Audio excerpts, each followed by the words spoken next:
Hello everyone, welcome back to my channel. If you're new here, my name is Rachel.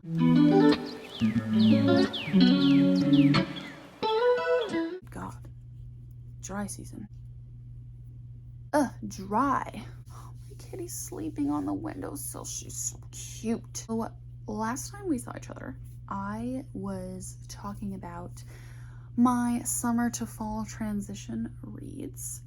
Well, I just wanted to give an update on how that was going. But before we get into it, we're gonna hear a quick message from my mom. She sells essential oils. She has a new product she wants to share with you guys. Let's go see what she has to say. Hi everybody, I'm Grace and I am Rachel's mom. I am a doTERRA health and wellness advocate, but I wanted to introduce you to myself, and I'm very proud of her for starting this channel. And I wanted to let you know that we just came out with a bunch of new products. You are out there and have trouble sleeping, and even reading a good book doesn't help you to fall asleep.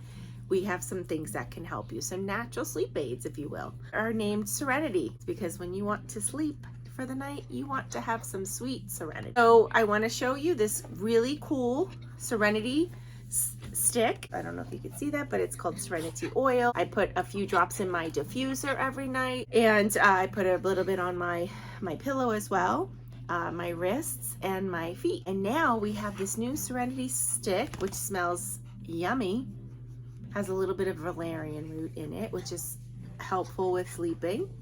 And I take it and I rub a little bit on my forearms, in the crease of my elbow, and a little bit on my chest right here, and it helps me to just relax and unwind after a busy day.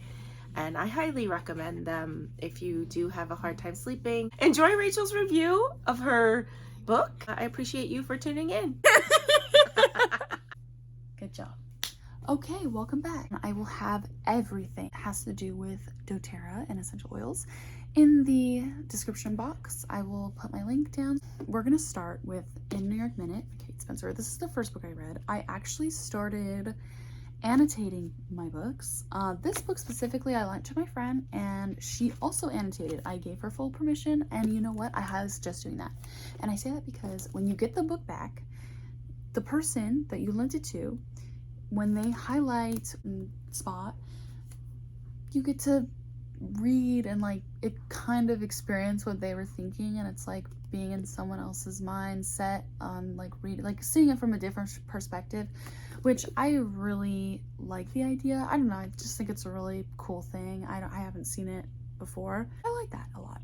So the main focus of this book is it follows your fellow New Yorker, Franny Doyle, and Hayes Montgomery III. She's having the worst day of her life, and she falls into the arms of this handsome stranger, Hayes Montgomery III. They don't really hit it off right away. She eventually starts developing feelings, and who knew he would have them back, and they fall in love. I love this book so much. This was an amazing book. It honestly turned me on to romance, and I've been reading romance, or just like I've been just wanting to read romance ever since I read this book. My favorite part about this book is the fact that each chapter is their different point of views. First chapter is Franny's point of view, second is Hayes' point of view. Actually, it's a really nice, it's a quick read. I couldn't put it down. It was the perfect amount of spice. The buildup was great. I did expect a little bit more when it came to a certain part of the book. I was still completely content with how it ended anyway. I gave this book a 4 out of 5 stars, I believe. Highly recommend. The next book I'm going to be reviewing is Love in the Time of a Serial Killer. I was really excited for this book. It seemed very spooky season-esque, like very, oh, she loves true crime. She thinks her neighbor's a serial killer, but like, you know, he has a heart, or blah, blah, blah, right? It was just like a romance, like, oh, I unexpectedly fell in love kind of thing. I absolutely did not like this book. The reason I don't recommend this, I felt like I was reading a middle schooler's diary this whole time. Whole title has like been defeated because she thinks the guy's a serial killer for 0.5 seconds, and then she's obsessing about him the entire book. But then she's like, oh, but I can't be in love. Didn't like that. That was just so overdramatic. I don't know. And the writing style, again, like a middle schooler's diary. The spice wasn't middle schooler diary whatsoever. This character, there was little to no development. I just didn't like it. I'm sorry. I don't really recommend this book. Okay, moving on. The most recent book that I finished for this wrap up was A Good Girl's Guide to Murder. This book follows Pippa.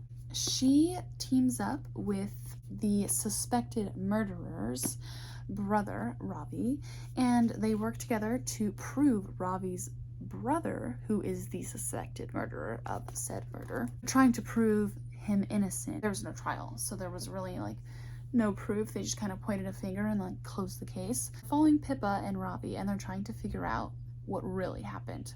It was just an amazing read. I annotated every little sentence in here to make sure that I got every information possible. I read in between the lines. It was the most fun to figure this out. If you like Pretty Little Liars, pick this guy up. That book was amazing. All right, guys, that's all for today. Thank you so much for watching. Girl, you know what I want me to make it like Ow, I'm so tired. I'm having a really hard time closing this video.